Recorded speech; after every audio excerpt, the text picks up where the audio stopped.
Welcome, in front of me is a CUBOT Note 50, and today I will show you how you can insert SIM and SD card into this device.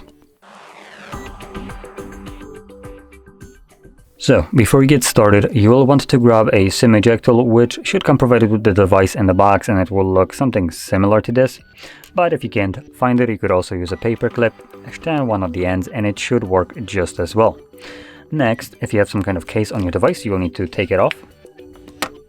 And once you do so, you'll find that the tray is located right above the volume buttons on the upper left side of the device. Now, the tool that I have right here is a little bit too big, so I'll grab a different one.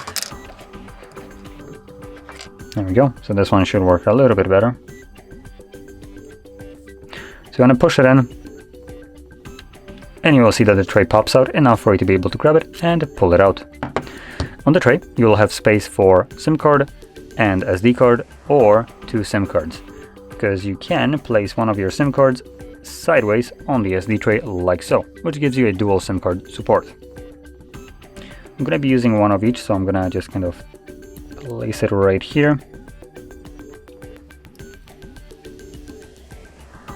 And plop my SD card on the tray, and then carefully insert it back into your device. Carefully, because there's nothing holding those cards in place, so they could kind of like jump out.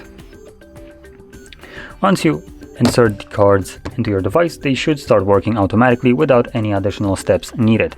And as you can see, the device did prompt me to put in my SIM card pin, so obviously SIM card is working. And let's see if we have any notification about, there we go, our SD card, Samsung SD card, which is the one that I have inserted. So both of the cards are working without a problem. So with that being said, if you found this video helpful, don't forget to hit like, subscribe, and thanks for watching.